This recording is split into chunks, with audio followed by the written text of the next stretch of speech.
Hey everyone, welcome back to our channel. If you're new here, please subscribe. I'd really love that. If you're returning, how you doing?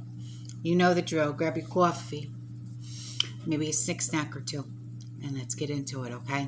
So, this was brought to my attention, and this is something that we need to discuss, okay? We've all heard the saying, who controls the food supply controls the people. Who controls the energy can control the whole continents. Who controls the money controls the world. That famous quote is by Henry Kissinger. And it's ringing more and more true every single week. Now, the globalists, they already control the majority of the money. They're moving ever so swiftly to convert the energy system while running much of it under the radar. If they control the seeds, they control the food. And if they control the food, they can control the digital ID to control consumer access to the food. While a rash of fires suddenly destroy food processing plants and meat and fertilizer plants, during a time where farmers are hurting and supply chain issues are kicking in, an entire traceable food infrastructure system has already been built in multiple cities and is making its way across the globe. Imagine a day where farmers markets no longer exist. You can't drive over to your local farmer to buy produce, cuts of meat, and the only food growing outside of the globalist secured indoor vertical farming and lab-grown meat facilities is what you have, like on your windowsills, your greenhouse, your backyard garden, or like what I have, right? My hydroponics, things like that. Okay, this is why I have been encouraging you guys to start your freedom gardens. Start them now. There is no excuse on why you can't start some type of garden, okay?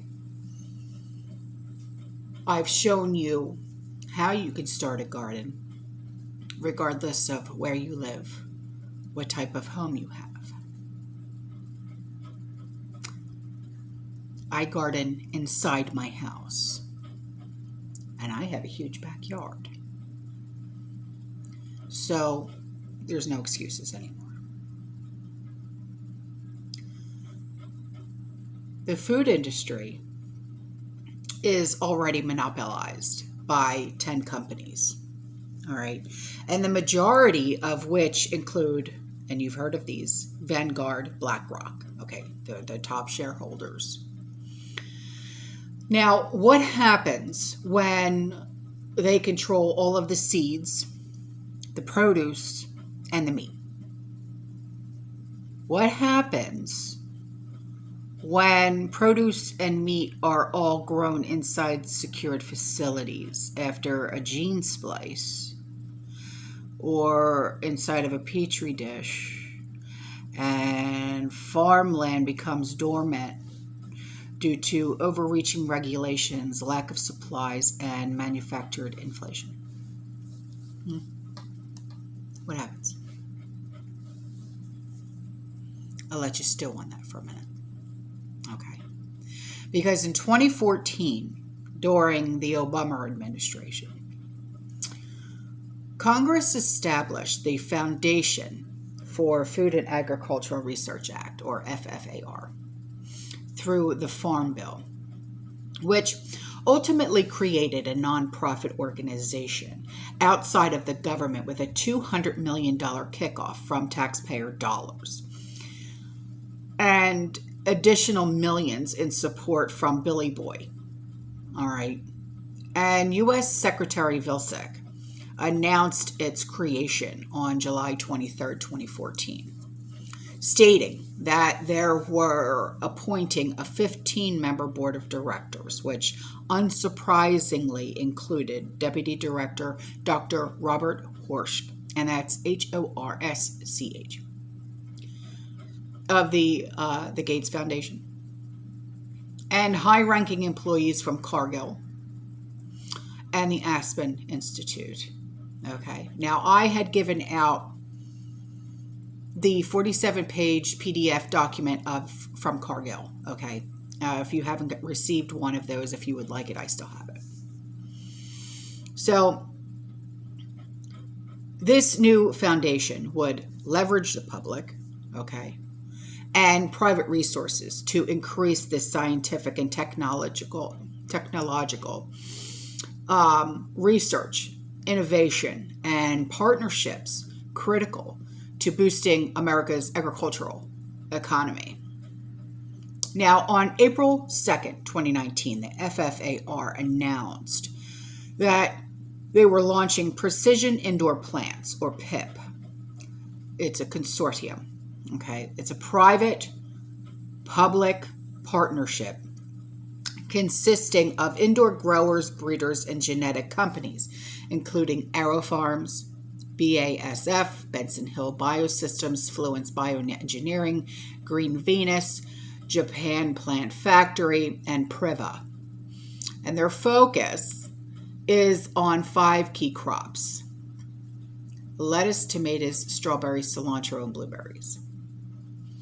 I remember talking about this before, but I didn't get too much into it, okay? But I feel that it's time. So they have a goal to advance speed breeding and to alter the chemicals produced in these plants that impact flavor, nutrition, and medicines. Now, as quickly as Billy Boy was buying up all the farmland, money began pouring into these new future of food. Urban vertical indoor farming, where they claim the masses will all eventually migrate to. Now, according to Research Markets, the global vertical farming market was valued at $5.5 billion in 2020. And it's projected to reach $19.86 billion in 2026. Now, these growing facilities, they're astronomical in size as far as their ability to serve millions of people.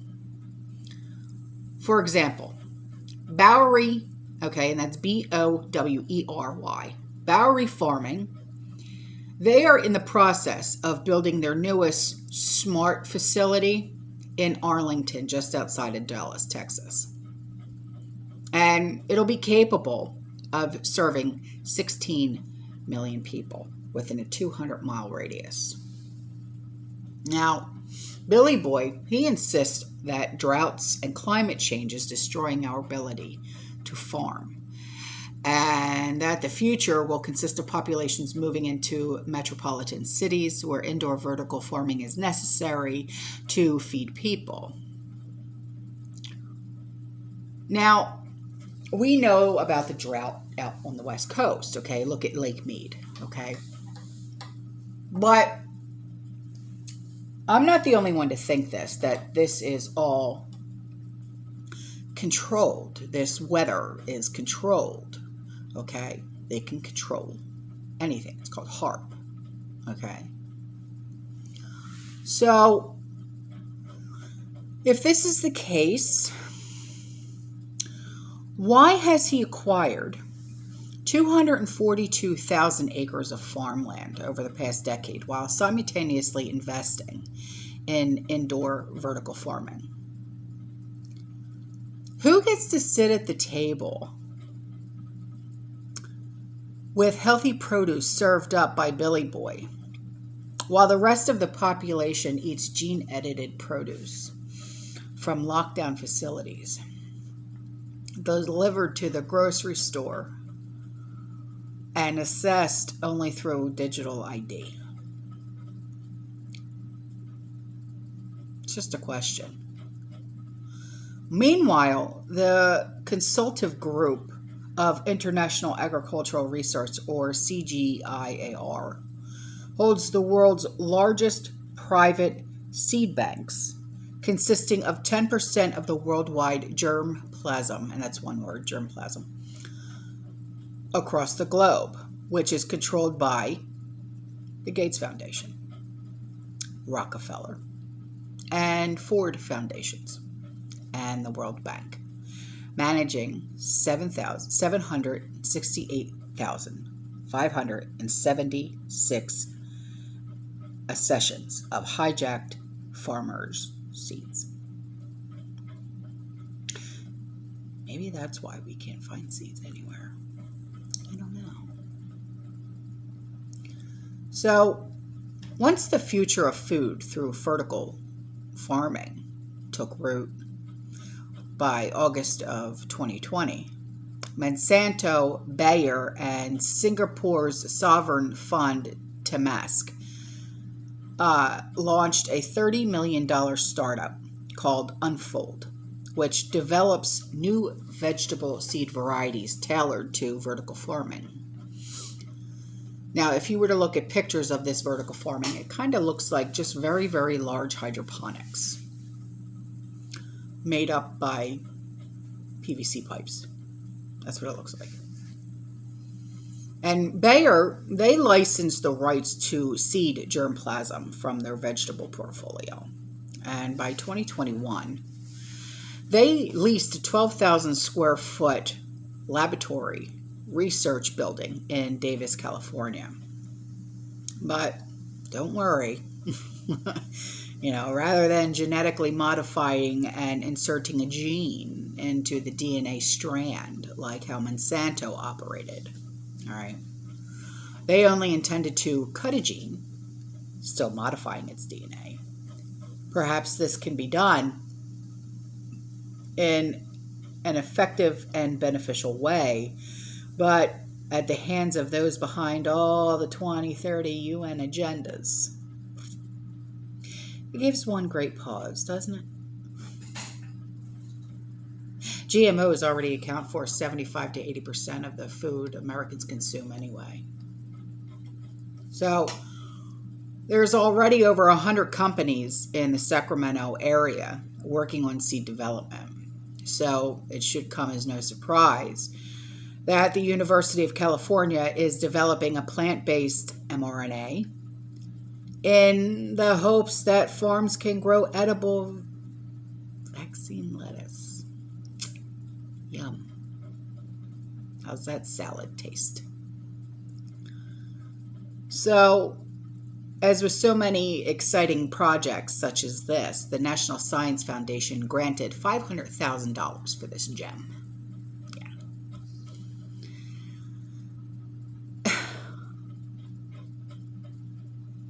Really makes you not ever want to buy produce at a grocery store ever again. So, since the start of 2022, over a dozen major food processing and fertilizer plants have gone up in flames. We've talked about this. We've talked about every single one, matter of fact. They've gone up in flames, they've exploded, been struck by a plane crash in Arizona, Arkansas, California, Illinois, Indiana, Kansas, Louisiana, Maine, New Hampshire, North Carolina, Oregon, Texas, Washington, Wisconsin, and so on, and so on, and so on, and so on, and so on. Nothing odd about this at all, huh? Now, some of these food processing plants that went up in flames, Zoar, Bonanza, Cargill, Deli Star, East Conway, General Mills, okay, The list keeps going on, keeps going on. Tyson Taylor Farms, okay? Keeps going on, keeps going on. So, it just makes you think, does it not? So, for clarification, gene editing varies from genetic modification, whereas editing removes a splice, modification inserts a splice, but ultimately both alter an overall DNA, and both have been hot controversial topic among scientists and individuals. Kicking off the presentation, Rasmussen makes a good argument, stating that humans have been crossbreeding dogs for decades. That's one thing. Eating, I'm going to stop right there because I don't want to get sick to my stomach. So, the real question one needs to ask here, okay? Are we being faced with starvation, lack of land, drought, unusable soil, farm and farmland, and all the other scary stories that the globalists keep insisting people should fear right now? If that were the case, would Billy Boy have purchased 242,000 acres of farmland in the worst investment of this century? Unlikely. Is it a faster, less labor-intensive, pesticide-free, more convenient, environment-friendly, and sustainable way to grow produce through indoor vertical farming? That's why a lot of people turn to hydroponics. It's easier. Don't have to worry about it. Climate controlled, no pests, nothing. Just watch it grow. Done. But it's tough to argue, I think. It's actually quite brilliant, really. If not for the investors behind it and unregulated gene editing taking place, creating one's own vertical farm on their property might be the best option in this case. The World Economic Forum assures thus that urban indoor farming is the way of the future for our food, both in countless articles as well as videos featuring app harvest and arrow farms. When people are rushing to the grocery store to pick up food for their families and make a beeline for the produce section to grab bags of lettuce and fresh veggies and fruit, most people don't pay attention to the brand itself. Do you? I don't. They just look for the expiration date. They look at the product. Meanwhile, a good chunk of the grocery chains across the country are already serving up vertically grown food without people realizing what they're buying. As I sit here and I think about it, my gosh, I bought this produce. Sick. Are the products tasty, healthy, nutritious enough? Have they begun rolling out the vaccines into the lettuce at the grocery store? God, I hope not. How would anyone know? I'm not sure. Does it taste different? What products have been gene edited? This isn't a fear-mongering session, I swear. I don't like doing that. But this is the truth. This is what they're doing. It's to point out the rapidly changing industry, which people know little about, so that people can start asking questions. Do a little bit of research. I do my research. Do you? Perhaps you should start your own gardens. Have you started your freedom gardens yet?